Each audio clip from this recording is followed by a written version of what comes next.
How's it going, everybody? Bryan, Alvarez, and Dave Meltzer here, Wrestling Observer Radio. It is December 6, 2018, figure4online.com/WrestlingObserver.com. A lot to talk about here today. The first story, obviously, the death on his 60th birthday. What would have been his 60th birthday? The Dynamite Kid, one of the all-time best wrestlers. Bret Hart said he was the greatest pound-for-pound wrestler he'd ever seen. Obviously, a life of, I don't even know what the word would be. Injured his back very, very badly in 88, ended up in a wheelchair, high-risk style, headbutts off the top. 86. Yeah. Obviously wrote a tremendous book, actually. Yeah, 80. It was, it was late. Yeah, it was late 86. January 87 was when they lost the titles to the Hart Foundation, where that was one of the most amazing stories. He was basically bedridden with a back injury, and Vince called him, and somehow he, not barely being able to walk, somehow got him on a plane from Calgary to Tampa, and he couldn't even walk to the ring. Davey Boy Smith had to carry him to the ring, put him on the apron. Then they did like an angle. I think Jimmy Hart hit him with his megaphone, so he was just out. And then they beat Davey Boy Smith really quick to win the tag team titles. But and he was like furious because he got $25 for the match. Having to go from Calgary in a plane where he shouldn't have even been out of bed. But Vince wanted him to drop the titles in the ring. And actually, Bret owes him a lot because that was the first time the Hart Foundation won the tag team titles. And Vince wanted them to lose the titles to Volkoff and Sheik. And Dynamite basically said that he wouldn't, first he said he couldn't come. And Vince was just like, you got to come. You have to lose the titles. And so basically he said, okay, I'll only lose them to Hart and Neidhart. And that was really the Hart Foundation were not considered the top heel tag team at the time. Volkoff and Sheik were. But by getting the belts, they had that run, and that really gave them kind of like, a lot more credibility and opened more eyes to them.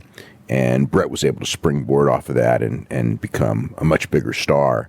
He may never have gotten that chance. Bret owes a lot. Bret owes a lot career-wise to Dynamite. There's no doubt about that. But Dynamite was it was funny. I was talking with somebody in WWE, or actually messaging with someone in WWE, because I kind of thought this when I heard about Dynamite dying. And when you watch wrestling today, it's like you think about like the guys that what's it like the in-ring styles like, and it's like everybody talks about like how great Flair and Steamboat were, but nobody really works like Flair and Steamboat at all in wrestling today. It's not even that style whatsoever. And it's like, who do they work like? And it's like the primitive version of what everybody works like is the Tiger Mask Dynamite Kid matches, especially the younger guys. And then the guy who I was talking with goes, a lot of guys say that they copy Bret Hart, Kurt Hennig, and Shawn Michaels. But really, nobody works like Shawn Michaels or Kurt Hennig either. They do work like Bret, but a lot of what Bret got, was coming from what Dynamite did. So, and every, in Japan, everyone pretty much, wrestles or was influenced by Tiger Mask and Dynamite Kid, especially the smaller guys. But the whole New Japan style, what they do now, is really comes from those guys in a lot of ways. There wouldn't even be junior heavyweight wrestling in the United States most likely if it wasn't for them, because Rey Mysterio was got his shot because Tiger Mask got over so big. So that was kind of like one of the reasons that Rey got his first break in Japan. And Rey was a big influence in this country, but again with Rey you go back to Tiger Mask. So much of what Rey does comes from Tiger Mask. Guys who watch, whether it's Benoit or Bret Hart or Owen Hart or Jushin Liger, those guys all came from Dynamite. Liger was, Liger's hero was Dynamite Kid. When Liger started, he was what was the Japanese Dynamite Kid, Kichi Yamada. When I first saw him when he was a rookie, that was his, and he tried to be just like him. He had the same tights. He tried to have the same body. He walked around like him. Benoit was a complete clone of him.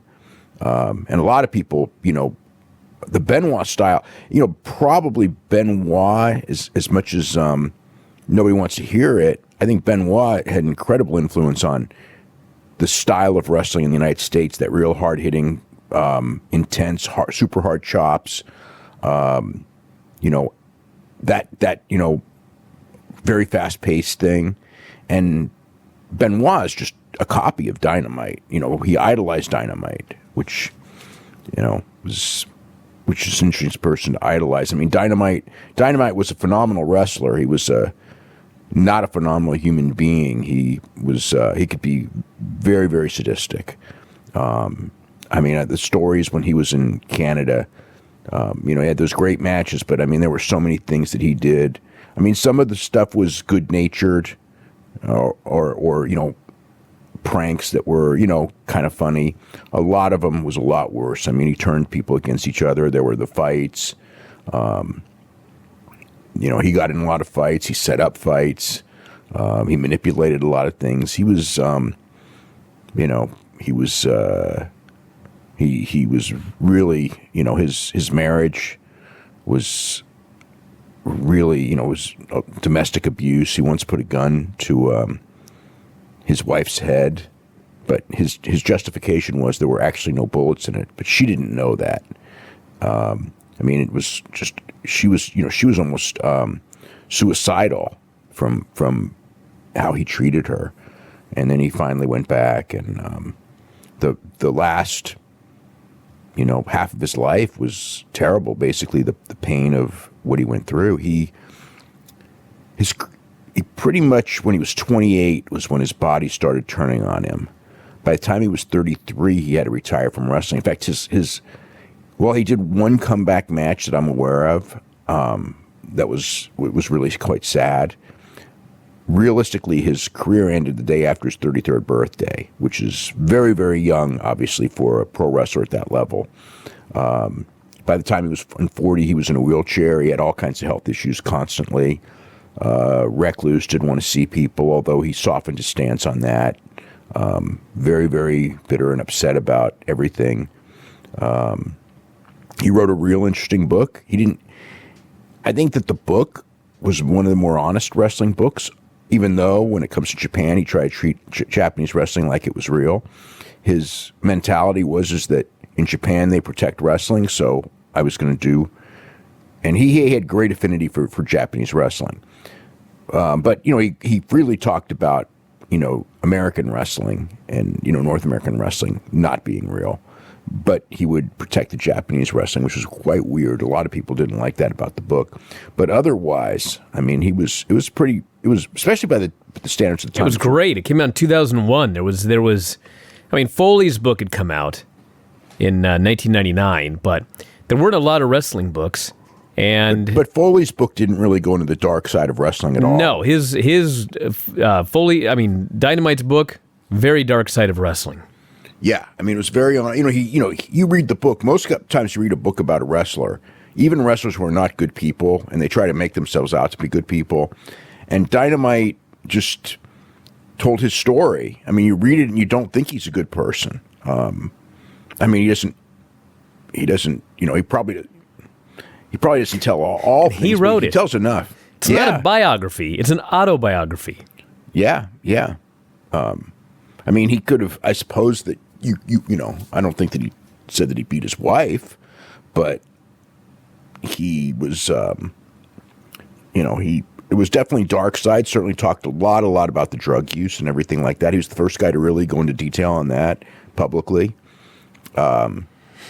He was a product of the times. He was a 165-pound guy who was way, way, way too small for American wrestling at the time.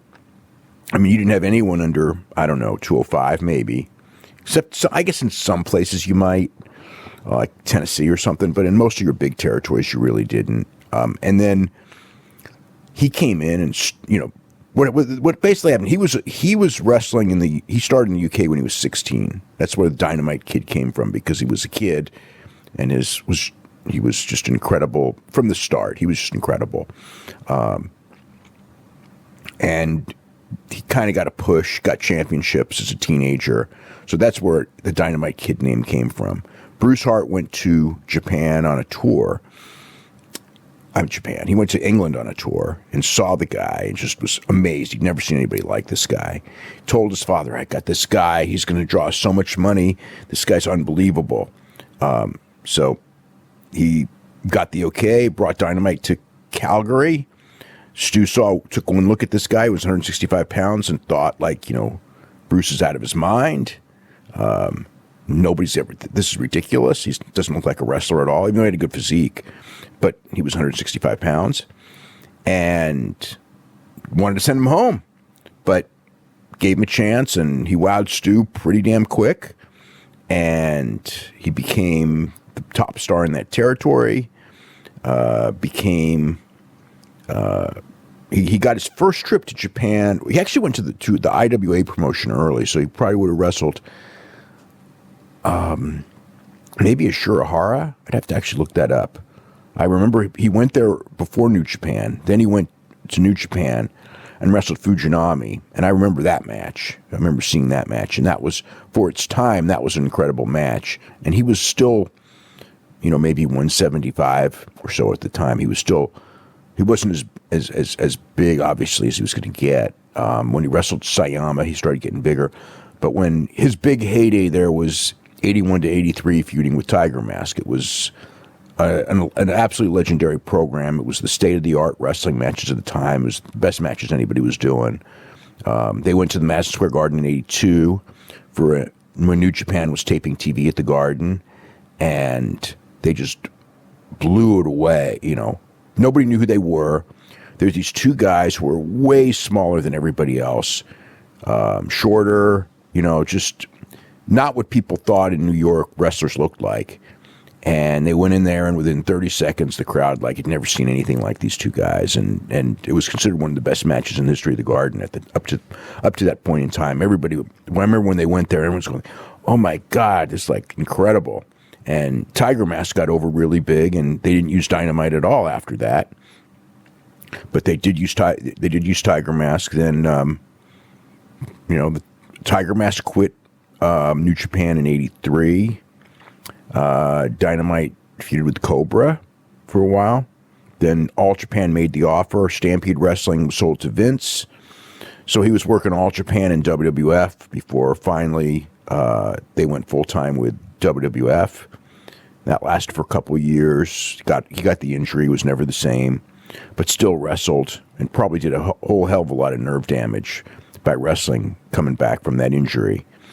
And had the deal where Jacques Rougeau busted him up with a roll of quarters. Remember that show we did with Jacques? Yep. Going into painstaking detail. It's actually a fascinating story. We were on the Yada show with Jacques Rougeau, just going into detail about what happened with him in Dynamite. Dynamite had bullied him and stuff, and he went to his father, and, it was kind of bad because, Jacques was a big guy, but he was not a tough guy. Raymond was a tough guy. And the father, Jacques Sr., was a legendary street fighter in Montreal. So, basically he got this talk that, this is what you do. And he knocked the guy out with a roll of quarters. There was blood everywhere. And Dynamite wanted him fired for doing that. They wouldn't fire him because Jacques was, kind of retaliation for something Dynamite actually did first. So the Bulldogs quit and went back to Stampede and All Japan. And they did that for a while. And then Davey went back to WWF. And Dynamite and Johnny Smith went to All Japan. And they went for a couple of years. And they protected Dynamite. And I mean, he was still good. He wasn't like before. But he was still... He knew how to work. He couldn't do all the crazy stuff, but he was very over, so he didn't have to do as much anyway. And I remember his matches were still pretty good. Up until, maybe the last year. and then he couldn't go anymore, and that was kind of it. But yeah, he was huge in Japan. I mean, mainstream, the whole bit. I mean, I remember the first time I went to Japan in '84. It was crazy because he had just jumped from New Japan to All Japan, him and Davey. And for whatever reason, it was so weird because, like, I guess, like, in Japan, all Americans look alike or something. But when I went there, my first trip to Japan, like, when I would go in the late 80s, everybody thought I was Chris Benoit, right? So then in '84, I'd have, like, people run up to me, Dynamite, they thought I was like Dynamite Kid. It was ridiculous. And people would ask me for autographs and shit. It was insane in Japan. When I don't even look like him, but we were the same size. We were pretty much the same size. And I guess if you go to a small town in Japan, well, not small town, but medium-sized town in Japan, you're running around, outside the wrestling arena, and you're an American, I guess, I don't know. But he was really over. And when he would, like, peek out of the dressing room, people just run to the dressing room, and run to see if they get his autograph and things like that. Wrestling was real big. It was much, much bigger then than it is now. It's hard to really describe. Maybe, I could say Attitude Era, but it's, in the United States, but it was different. I mean, it's in some ways much bigger than the Attitude Era. In other ways, maybe not. As far as mainstream recognition, certainly much bigger. And the guys were way more over. They were way more celebrity. They were far more celebrity level than those guys were here. And he wasn't like the biggest of the celebrities, like he wasn't like a Bruiser Brody or a Stan Hansen, but he was pretty big, and I just remember seeing him live. That guy was so intense. He would come off the ropes a million miles an hour when he would take. I never saw anyone take guardrails like Dynamite. It's probably why his back was such a mess. He'd whip into the guardrail and he would go so hard into those guardrails. He would he did that diving headbutt from the top rope to the floor when they didn't have padding. I remember that. Bust up his kneecaps doing that one. Do the snap suplex, which Benoit did.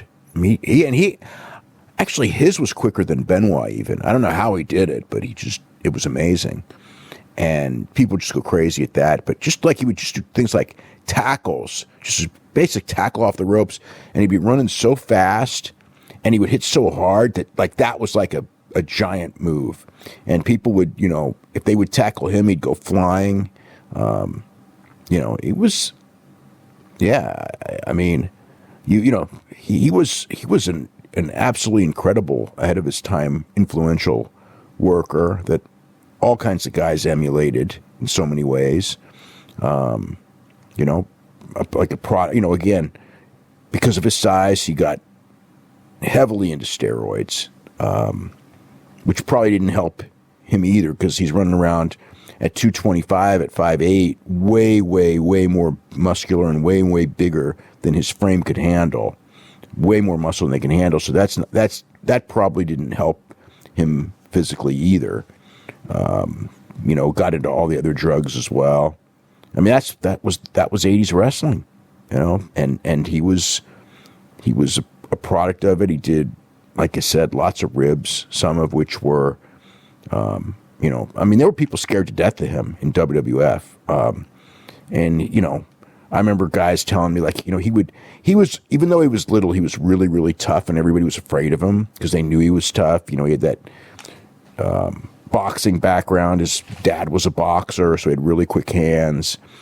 He knew all the shooting stuff because he trained in Wigan. So the real big tough guys weren't afraid of him, like a Jim Duggan kind of guy. Like, those guys weren't. And he didn't really mess with those guys. Or Bad News. He wouldn't mess with Bad News, but he would mess with other people. And made a lot of people's lives miserable. Him and Hennig, because they were buddies from the Oregon Territory.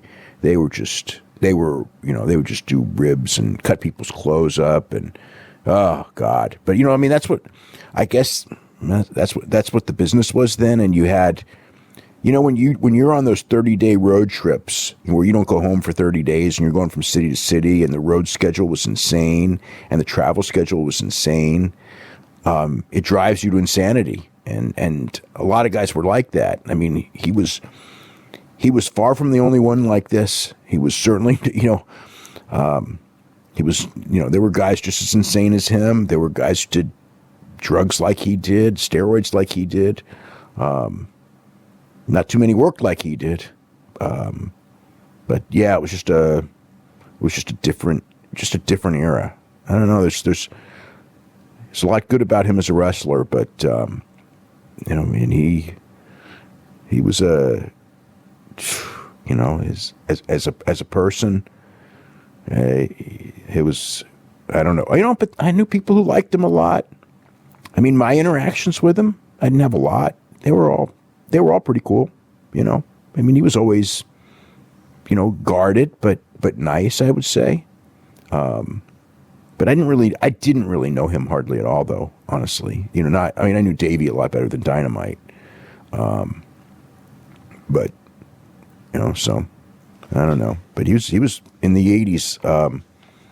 He was one of the best in the business, without a doubt. And many would say he was the best in the business at the time. As far as being a worker, a lot of wrestlers would call him the best worker in the business. I would say he was one of the best, and definitely ahead of his time and revolutionary and all that. Is the full bio in the Observer this week, or what's the schedule? I did some, but I'll do more later. There wasn't enough time to do it justice. It died this morning. And I had a lot of work. I had a lot of work left to do in this week's issue. So I wrote some. I'm sure I'll write a lot more. I'll probably talk to a lot more people about it in the next week or two. Maybe next week. Next week there'll probably be sometime, I suppose. All right. I know you want to talk about Greg Hardy's UFC debut in January. Okay. So you asked for it, dude. Oh, dude, let me tell you something. I was so mad last night when I saw that they were debuting him on the same night as Rachel Ostovich is fighting. And I mean, some people would be mad that he's even in UFC. Dana White took a lot of criticism for putting him on the Contender Show. Once he put him on the Contender Show and he started knocking people out and drawing numbers on the Contender Show, he was probably the biggest draw that they had, or second biggest draw actually. But you knew that they were, if he kept being successful, they would probably put him on. So I wasn't surprised when they signed him, but I just thought that the debuting him on the same card as Rachel Ostovich. So Greg Hardy, of course, is another one. His background in domestic abuse of an ex-girlfriend and beat her up. And there were photos on Deadspin. It was a bad beating, real bad. And it pretty much, he was on the Carolina Panthers, and he was one of their top players. I mean, he was a genuine NFL star, and they got rid of him. And a lot of the team didn't want them to get rid of him, and the coaches didn't want to get rid of him, and the owner was just like, we've got to do the right thing and get rid of him. And then he did go and play one season for the Cowboys, but did not do. He was fine on the field, not so fine off the field. So that kind of ended his NFL career. And he's been trained at ATT, and the guy's got power. I mean, if you watch him, he's like a green fighter who's an incredibly agile, powerful guy. And when he hits people, I mean, he hits them and he knocks them out. People like those kind of heavyweights. But, Rachel, of course, just coming off of this domestic abuse stuff. So, I mean, I think the thing, really bothers me a lot because it's like there's only two explanations, okay?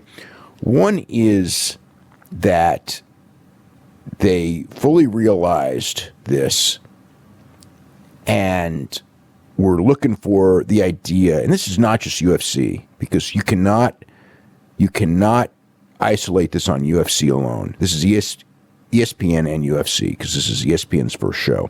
They wanted a blockbuster show. And if they were, they had to know the reaction and how people would be repulsed by this, by putting, putting him on the same card as her, especially what it's doing to her if she ends up fighting on the show, which she shouldn't, by the way, but that's another story. Because she's still got the broken orbital bone, but we'll see if she gets, she may get cleared, she may not. She's saying she's going to fight, but if she's going to fight on that show, and I mean, her fight on that show is because everybody thinks that her and Paige Van Zant's going to draw a lot of eyeballs, make a lot of people want to watch the show. They're expecting tons of people to sign up for ESPN Plus that weekend for that fight, and probably for Greg Hardy too. But so if she's out there promoting, every question on her is going to be, "What do you think of Greg Hardy fighting on the show?"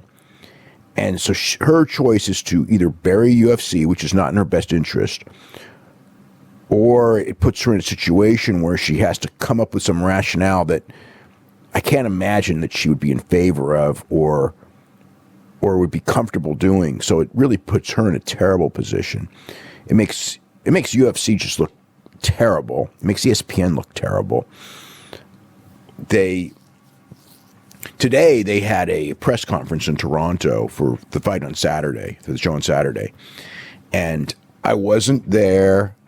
I know that the reporters there were under the impression that they were told that they could not ask any questions about that, which got people very upset because usually if you're doing a press conference, you're not supposed to tell people what they can't ask. Now, that's not always the case, but I will say this. I cannot recall, I can't recall a UFC press conference that I've ever been to where anybody at any time ever told me, don't ask this question. Don't go in this direction or anything like this. I've never seen that. Now, I wasn't there today, and apparently, I don't know how it was worded, but the reporters felt that they were told you could only ask questions about the fight and nothing else. There were some complaints about that. A lot of people were unhappy. UFC PR said that they wanted to keep it on the subject of that. But the whole point is that by doing that for the first time, that's telling you that UFC is not doing this because they think that this publicity is good publicity. So I have no idea why they didn't. They should just, except they can't. I mean, realistically, they should move Paige and Ostovich, that fight, back a month so Ostovich is healed and healthy to fight and can train to fight, as opposed to rushing her on this show because, they want this hot girls fight to get people to subscribe to ESPN Plus on opening night and all that. I mean, that would be the right way to do it. But I mean, some people would not be happy with him being in the promotion at all, and I respect that viewpoint. But it was like I had kind of resigned myself to the fact that he was going to end up there, but I just thought, like, on the same night as this, it just really bothered me so much, and obviously it bothers a lot of people. And I don't know if they're, again, like, that's going to be the reaction. When they go to New York, this is New York media because this card's at the Barclays Center on January the 19th. When they go to New York the last week, that's all we're going to, if it was in like South Dakota or something, it would still be, the MMA media would be on it. But in New York, everyone's going to be on it. That's all they're going to be talking about. They're not going to be talking about any of the real fights. They're not going to be talking about Cejudo and Dillashaw, the Battle of the Champions. They're going to be talking about Greg Hardy, and they're going to be talking about Rachel Ostovich. And they're going to be talking negatively about UFC and ESPN. I don't know that you really want that national publicity to be like that before your first show.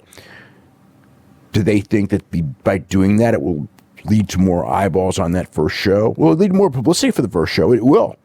Is that good publicity that's going to lead to eyeballs? Maybe yes, maybe no, but in the long run, especially for UFC, because ESPN will survive it and all that and won't take the heat for it where UFC will. But it, again, makes UFC seem like such a low-rent organization. Because that's what the public's going to see. They're going to go like, the fact that Hardy has this domestic abuse past will be pushed so much more because of Ostovich on the card than it would have been under normal circumstances. So is it, I mean, I can't believe that they're looking for that publicity. Everything tells me that they're not, but they're going to get it, and they have to know they're going to get it. So what are they doing it for? This is a very perplexing issue. I thought for sure that like within a day or two they would back off and make the change, but there is no hints that that's happening. So that's the situation. All right, let's jump into some of the other stories from the last couple of days. XFL, they've announced a start date, all of these cities, including Seattle of all places. And I guess it's going to start the week after the Super Bowl. Yeah, in 2020. 2020, yeah. Yeah, they announced 8 cities. It's the same. This is the same as All Elite Wrestling and the AAF and everybody else. It's, can your media rights deals cover your costs? And well, they have none yet.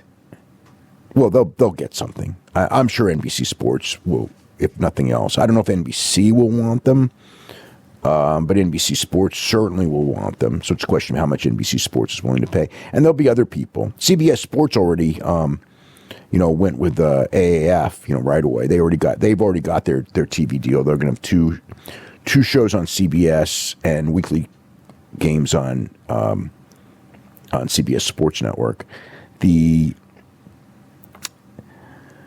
They're both, those leagues are going to be in real competition with each other, and I don't know that there's, I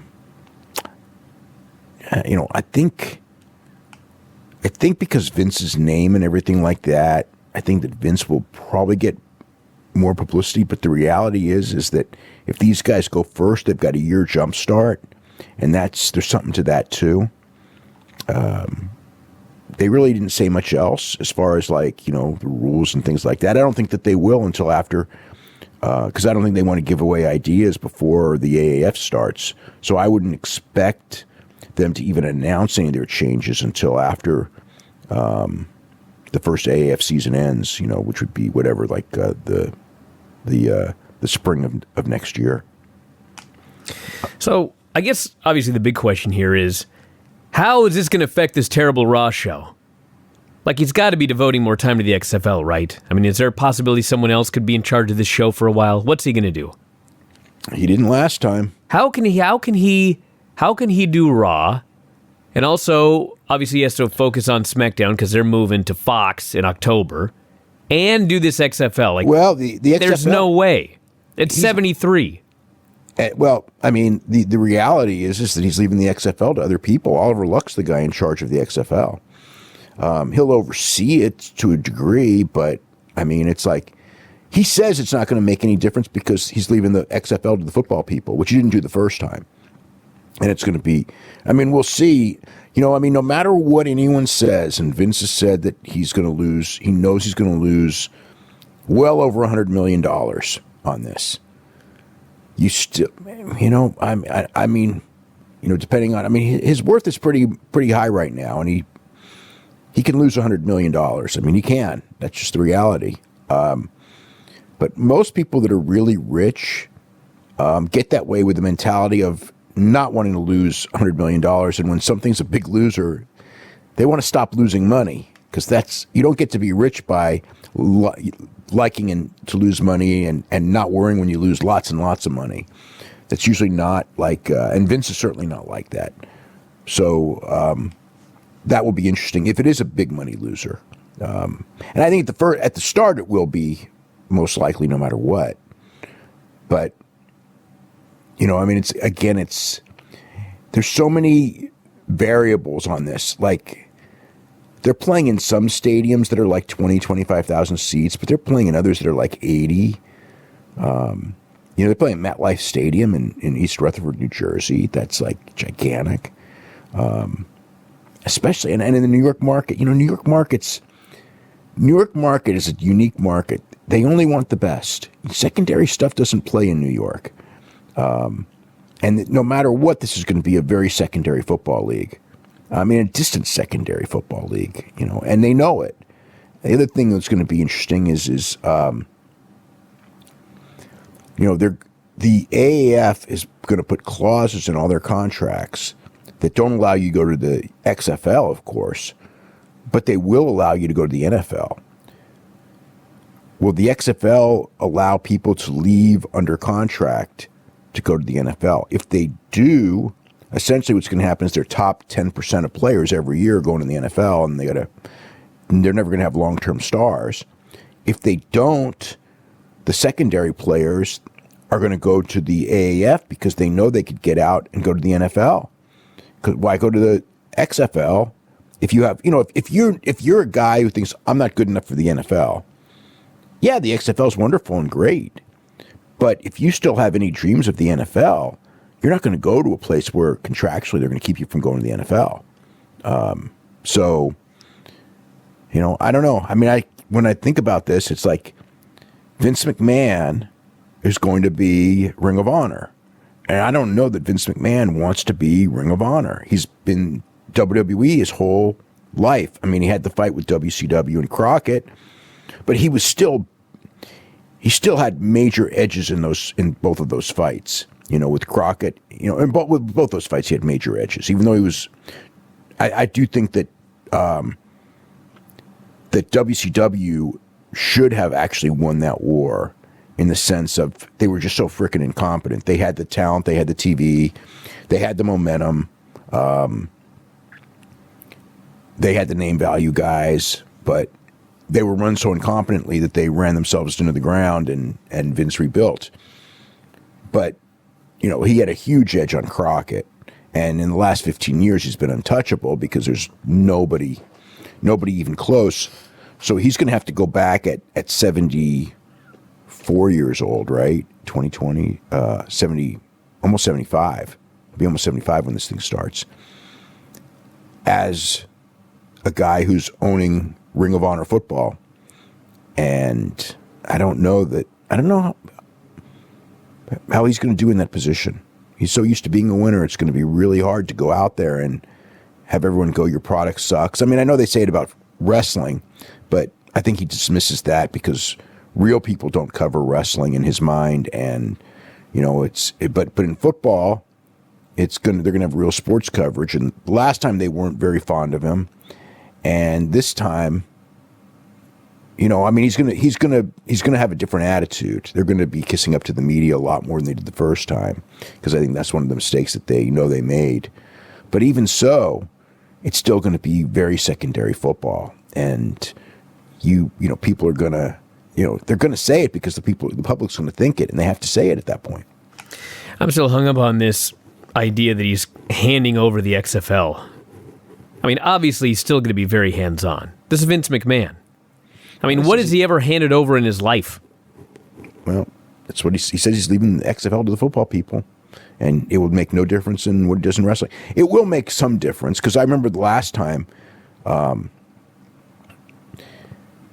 everybody there was working they were just going insane. I mean, you're just trying to run that football league and wrestling at the same time. I mean, you can't do it, and they tried it. They had those guys. The office people doing both, and it had to have affected. I mean, 2001 was overall a pretty crappy creative year for WWF. And I think that even though they made a lot of money that year because of the invasion made money, and the first part of the year was really strong. But once the XFL started, a lot of time was divided, but again. He was completely 100% hands-on on that XFL. This XFL is going to be completely different. It's Oliver Luck's XFL with Vince kind of overseeing things. And but yeah, I mean, I don't know. So this week's Raw was also completely like last week. This week's Raw was completely rewritten by Vince at the last minute. He didn't even show up until 3:30 because he was visiting with his mom. So he got there at 3:30 Central Time. So that's the show would start at 7 p.m. Central Time. So he's there 3.5 hours before the show, and he shows up, and the basic gist of everything is that his feeling was that we're in Houston, Texas. President Bush just died, and people are going to be in a somber mood, so we're going to have to make them happy. So that's why Finn Balor did what he did. That's why You mean get beat up by Drew McIntyre at the end of the show and left for dead? But he got to win his match, and Ronda Rousey stood tall at the end of the show. Well, that happened. Yeah, there was a lot of, but he made whole scale changes of what the original script was for more happiness. So the original script was more heat. Yes, much more. Wow. Yeah.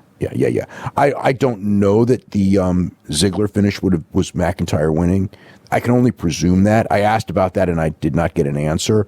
I was just told that babyfaces did much better because Vince felt that they had to do it that night, and just felt that you had to give the people a show that they would go home happy on, because he just respected the fact that those people were going through a tough time with Bush passing away.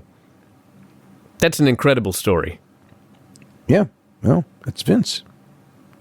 The one thing, Bush was a wrestling fan, so I think there may be some. I know, but you got wrestling fans who watch that show every week, and they might like to just have a happy show, or at least a less depressing show. Yeah, I know. It took a president dying, and they had to run in that state for them to finally decide, you know what, we've had too much heat on this show. Yeah, well, that's a different issue. The same issue. He rewrote the show. It was originally an all-heat show. Well, it was a more heat show. I don't know if it was an all-heat show, but it was a more heat show, yeah. He wanted a happier show. So, it didn't help the ratings any. No, rating died. Yeah, it was the lowest rated one, lowest rated Raw. That first hour, I was looking over that first hour again after I got the ratings, and God, an immediate, immediate no contest in a match. Then that Alexa Bailey Sasha thing that went on forever. The Alexa Bailey Sasha thing, I think, was the killer. I mean, when I saw that first hour rating, I remember watching it thinking that, okay, this is death. So that one, it was death the first week. Doing it again, I have no idea why you would ever want to do it again. What's funny about it, too, is when I was watching it, my first thought was, this is like a third-hour segment that for some reason they're doing right now at the beginning of the show. It doesn't even make any sense. It's a no-hour segment. It's a segment that never should be there in I know, but if they aired it, it would have been in the third hour. Oh, that would have been brutal in the third hour. I know, but that's where they air all this brutal stuff, is in the third hour. Oh, man, everybody would have turned it off. They actually did better in the second and third hour than the week before. They actually gained in the second hour, which never happens.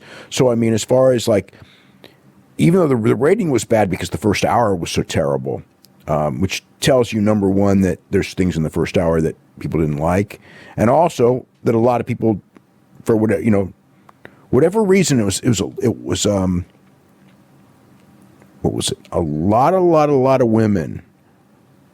Where the women's audience in the first hour was what really dropped harshly, especially teenage girls. Teenage girls were down 43% from the first hour the week before. So whatever it was, and this probably has more to do with what was on last week's show and people just saying, fuck this, I'm not watching this week, more than this week's show. Although it's still telling that teenage girls dropped to nothing when the first, 30 minutes of the show was all women. With Ronda Rousey, who's supposed to be a big hero. So I don't care if you're a man or a woman. That Alexa segment, well, it's terrible. Turn anybody off. Yeah, but I think the turnoff was whatever it was. And the same thing happened last week when in that second and third hour drop, it was the women drop was huge last week. So whatever they're doing, whatever they're doing is really unappealing to women. Like it's unappealing to men too, but it's really unappealing to women right now.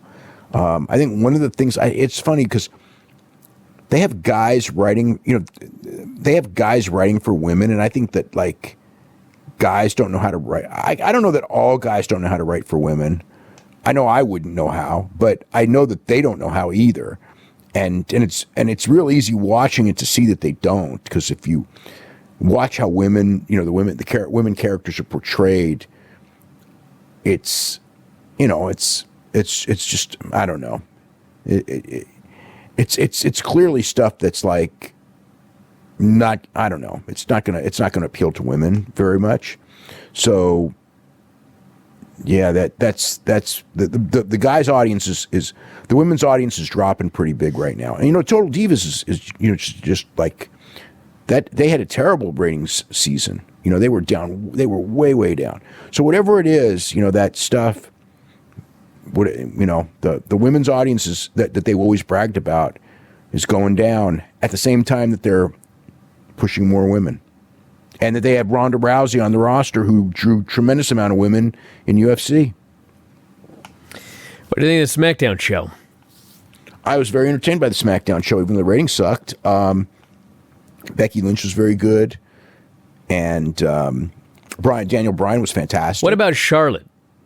What about Charlotte? What is she? She's supposed to be a babyface, but I don't think that they... She cut a heel promo. She's supposed to be a babyface. She was a babyface on the road. She was wrestling Mandy Rose. She was wrestling Sonya Deville. People have lost their minds. Well, Vince has lost his mind. Maybe that's one of the reasons women are watching. Yeah, I don't know that... I think that it came off as a heel promo because she was ripping on Becky Lynch. But I don't really think that it was necessarily. She got. It was funny because she got booed when she would go after Becky Lynch, but then when she wasn't going after Becky Lynch, she got cheered. It was really weird. In the tag match, she was clearly meant to be the babyface because her kick was the accident, and Asuka's kick was on purpose. So that's very much she was portrayed as a babyface in that breakup scene. She's been a babyface at all the road shows, like I said. So she's positioned as a babyface. Whether it's working or not, who knows? And she did just turn heel. But like I said, the mentality is that Survivor Series only counted on that night. It didn't carry over to the real programming. So because the real programming is interbrand, Survivor Series was in whatever. Why run that then? I don't know. I'm trying. Why run a show that doesn't count? I don't know. I'm trying to explain the inexplicable. If I can just imagine, like if you're just watching, how can you like follow these storylines when they have these shows where they do stuff that doesn't count? Hey, I didn't watch Mixed Match Challenge, but somebody texted in today to say that Charlotte cut a babyface promo and then worked a heel match. She wasn't a heel in that. I watched it. She wasn't a heel in that match. I mean, nah. They were all. It was a 4-way babyface match. It was Jeff Hardy and Charlotte were babyfaces, and Carmella and R-Truth were babyfaces too. So it was. Yeah. She's always been a babyface, except she turned heel against Ronda Rousey, but that was only for that night. So that's the idea. And I mean, she was booed. She's been booed for a while. She wasn't booed in the Mixed Match Challenge match, though, at all. All right, other SmackDown thoughts? Just very entertained by Daniel Bryan. Daniel Bryan's new character is awesome. Tremendous. Yeah, he's great. He's my favorite character in the company right now. Yeah. I thought that the Jey Uso, Cesaro, and Woods match was pretty good. I mean, it was all right. The Rusev promo, I thought sucked. I thought he delivered it well, but the wording was atrocious. It's hideous. Oh yeah, terrible.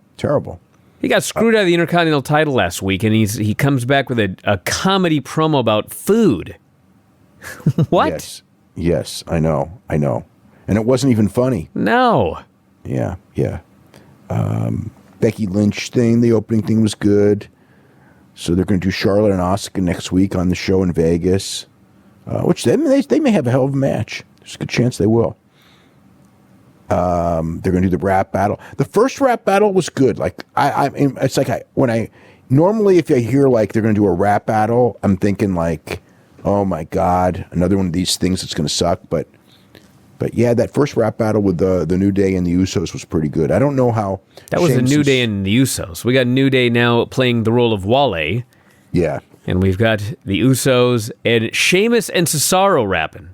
Yeah, I know, but we'll see. We'll see. Yeah.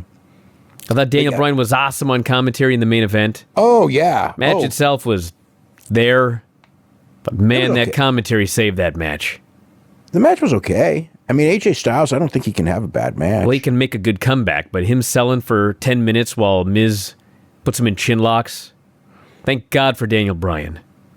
Yeah, but the one thing about Miz, okay, is like, I mean, Miz's body positioning sucks so bad. Most people never even notice it, though. But it's like, when I watch it, it just stands out because, like nobody else in WWE is like that. I shouldn't say. There's probably somebody else, but it's so noticeable. Like there was a time, so he's getting. It's like this is like so minor, but it just like because nobody else is like this bad. He got whipped to the ropes. AJ whipped him to the ropes, and I guess that like because he went with no velocity from the first step, that by the time he was like a few steps from the ropes, he had no speed left. So it looked like, instead of like, how you whip a guy to the ropes and he runs into the ropes, and it feels like you whip him hard and he runs into the ropes, right? With Miz, AJ whips him, and he's just kind of dawdling. And then it's like, then it looks like he's running to the ropes with no momentum from the whip. And it's like, why is he running in, not in the ropes, into the turnbuckle? It's like he goes so slow. That he should stop before he gets to the turnbuckle, but he can't because he's supposed to go into the turnbuckle. So he has to then speed up. So it looks like instead of being whipped, he's actually running into the turnbuckle for no reason. So anyway, that was one thing that I noticed in that match. And then Jeff Hardy, Randy Orton. Jeff Hardy, total idiot babyface, the usual. Oh, God, yeah, with the Joe thing and everything. Samoa Joe, the top heel that's telling you not to drink and drive and to be careful with your alcohol consumption. Punk did the same thing as a heel, if you remember. Told people not to drink. And he was supposed to be the heel for that. So that's yeah, but Joe didn't tell people not to drink. Joe wasn't doing holier than thou. Joe was pointing out, have a couple drinks. Enjoy yourself. Don't have 14 and wake up in jail. Okay, well, the thing is that the mentality is that everybody knows that poor Jeff Hardy that they love has been arrested many times. Jeff Hardy has been arrested for so many DUIs. He's this been arrested. Is so unfair for Joe to point this out and to tell people to be... To bring up the... Well, see, the whole thing is Joe is being a heel because he's bringing up what everybody knows and is the truth, but everybody likes Jeff Hardy anyway, and they don't want to hear it because it ruins their liking of Jeff Hardy, even though it's every word of it is true. So that's the deal. So that's why. Hey, I mean, we'll see if people come out and start cheering Joe. Then that didn't work, but I don't know that they will. I mean, Jeff Hardy's like one of those. Jeff guys. Is beloved enough that he'll still be cheered. That's what I mean. I'm pointing out this is just still ridiculous. Oh yeah, it's complete. I'm watching it going like this is just insane. Number one, Joe, everything Joe's saying is true, and the other one is that like it kind of like gets on you like I mean I know Jeff Hardy's like really likable, but it's like God, I mean drinking and driving it's not a babyface trait in my book. No. In fact, I absolutely hate it. I hate it with a passion, drinking and driving, because innocent people can get hurt and often do. And somehow like overlooking it, or making it like the subject of like, oh, isn't that cool? He drinks and drives. It's like, isn't cool. It's the most uncool thing in the world if you do that and hurt an innocent person. And everyone knows someone close to them or somewhat close to you who has been maimed or killed by a drunk driver. So to me, that's a very touchy issue. You know, I saw you know when so it's like it's hard to for me to watch that, knowing that in fact the Jeff Hardy stuff is not a storyline, but it's real. And when you bring that up, March what of this year, the last time, right? Yeah. Plus, he did that freaking thing with Edge and Christian. Remember that show? Yeah. Where he was sitting there drinking on the show. It's like, God damn! It's like, and they brought it and they pointed it out too. Yeah, and he said it's not like he had like one isolated incident. I mean, he's had like a decade worth of problems. So it's kind of a tough one there. So I don't know if that I would be bringing it up because I don't know if I'd be bringing that up on the wrestling show, but it's not like it's the first time they've done it either. So because Punk did the same thing, like I said. All right, we got a couple of awards to talk about. John Cena and Titus O'Neil. So John Cena won is going to be given the Muhammad Ali Award, which is essentially given to an athlete that does a lot to work for charity. So that's cool. You know, because goddamn, the guy. Well, he absolutely deserves it. Oh yeah, without a doubt, the guy works. The guy has a very tough schedule. I mean, his wrestling schedule isn't the toughest right now, but you know, he was on a full schedule up until a couple of years ago. And on his days off, he would be doing stuff. He'd be doing stuff, some for the publicity of the company, some because he's a good guy and who's doing stuff. So yeah, no, I mean, he's a great choice for that award. The thing about it is, it's interesting though, is that, you know, this is like a big Sports Illustrated award that they usually give to athletes, and usually they're not going to consider wrestlers. So as much as like WWE can do some like really low rent things often, and I cannot imagine 20 years ago that a wrestler, no matter what they did, could get an award like this, because it would just be, well, we'll never do that for a wrestler. So it does say there is a thing. I mean, the one thing that has happened is that I do believe that there is even though like the wrestlers aren't the superstars that the wrestlers were in another generation, I think that there is more respect of wrestlers as a skill as opposed to being fake fighters like they used to be viewed. They're as like skilled, whatever they are, skilled wrestlers. You know, it's like, I always like the terms always like, you're not an actor, you're not an athlete, you're a wrestler. That's what you are. You're a wrestler. But the fact that a guy like him would get that award is really, I mean, that's very positive for pro wrestling in general, and the fact that Sports Illustrated would allow a wrestler to have something like that, whether he deserves it or not. So, you know, just because of the stigma. But I think a lot of that's Dwayne Johnson, I think, because it's like, you know, like most times, like wrestlers that went into Hollywood, they would have these stereotypical roles, and they weren't like big stars or anything like that. They'd play meatheads and stuff. And Dwayne Johnson, I think, by being such a big movie star, it's kind of like, I mean, let's face it, without Dwayne Johnson, John Cena's not getting any of the roles and the chances that he's getting in Hollywood. He opened the door for Cena. And, you know, and I think he opened the door for this one too, for this thing too. To, you know, that someone like that would be acceptable enough to give an award like that. And Titus, unlike John Cena, who you know, is a big time wrestling star, and that helped him, you know, get it. Titus is not a big time wrestling star, but Titus does a lot of great work in Florida, and he was put on the, you know, Ebony magazine named him like Power 100. And you know, he's on TV, but it's like he's not a big star in the show. So the award he got, or being awarded there, that's not like, oh, we're going to give this big celebrity John Cena. This is something that he got with no publicity pushing him. He got it on his own, and he's very deserving of that, for the stuff he does, because a lot of his stuff is really unsung, and you don't hear about it. And WWE doesn't really push it that much or anything like that. Not much at all, really. But so you almost think that they could take more advantage of it. But and I'm sure he'll have a PR job for, I'm not sure of anything, but I would think he would have a PR job for because he's already in his 40s, and I don't see his wrestling, he's got a lot of injuries. I don't see his wrestling days being much longer, but I think he's a good person to have in the company. And finally, the New Japan Tag League, I guess it's ongoing as we speak. Yeah, a couple days left. It looks like it's down to 4 teams.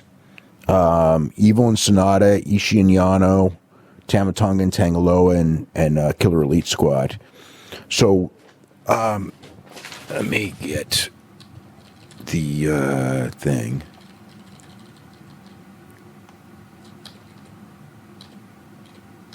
Hold on. So, they've got a show going on right now, which I don't think is going to change the standings too much. Of the Big Four, where are we? So, Ishii and Yano are wrestling Ayato Yoshida and Shota Umino, so they're going to win that one, pretty sure. Archer and Smith are wrestling Page and Takahashi, so they should win that one. Evil and Sonata are wrestling Suzuki and Iizuka, so they should win. And Tonga and Loa are wrestling Chucky T and Beretta, who they could lose to, but they're still one up on from everyone else. And then, if that's the case, if they win, they would be in first place, and the other 3 teams would be. In fact, they would. If Tonga and Loa win, they would clinch first place. So I think they'll lose. And then the Friday show would be they're like the final 4. So it'd be Archer and Smith against Evil and Sonata, and Tongaloa and Tama Tonga against Ishii and Yano. So I would think that on Friday, by the way, all the Tonight Show, Friday show, and then Sunday show are all in English, live in English and all that. The Saturday show, by the way, for those of you who are used to watching in the mornings, I guess if it's the East Coast, it's still kind of tough. But here on the West Coast, it starts at 10 o'clock our time Saturday night. So that's going to be like an apps, it's like an absolute, a reasonable time slot for once, for a big show. So, but anyway, so the top 2, so I figured that the 2 winners on Friday, whichever 2 teams win, which I will guess as Evil and Sonata, I don't know, probably Tonga and Loa. Yeah, Tonga and Loa, I think, would win. And then those 2 teams would probably meet in the finals. I'm presuming Evil and Sonata win the whole thing. Tonga and Loa winning the whole thing makes no sense because the tournament's to determine who faced them at the Tokyo Dome. Could be the Young Bucks in that match as well with Tonga and Loa, because the Young Bucks are going to be at the show on Sunday. They're going to Japan, so I don't see them going to Japan unless it's for an angle for a Tokyo Dome match. There's no other reason. So maybe it'll be a 3-way with Evil and Sonata, Tonga and Loa, and the Young Bucks. I don't know, but this will all be determined next couple days. So tournament is the tournament. I haven't watched a lot of it. I watched the Suzuki and Iizuka against Zack Sabre and Taichi match. That match was with Suzuki and Zack Sabre were against each other was just so great that that was really cool. I've noticed they're really getting behind Jeff Cobb. Elgin's been losing the falls. Last year it was always Elgin won every fall and Cobb lost every fall. This year Cobb's winning a lot of falls and Elgin's losing some falls. So I think that's a sign they really like Jeff Cobb. There was a match It was Tanga Loa against Page and Takahashi were freaking Adam Page. So this is the Korakuen show from last weekend. Freaking Adam Page looked so great in that match. I couldn't believe how great he looked. He ended up doing the job in the match, but the last 3 minutes before he did, goddamn, he's got to be the most improved guy in the business. All right, everybody, on that note, we're going to wrap it up for the day. The new Observer is up on the front page right now. You can already head there and check that out. Dave's going to be on Observer Live tomorrow. We'll talk all of the news on that show. And a bunch of stuff up on the front page, a bunch more to come, so check it out. And that's it. We'll talk to you again after a while.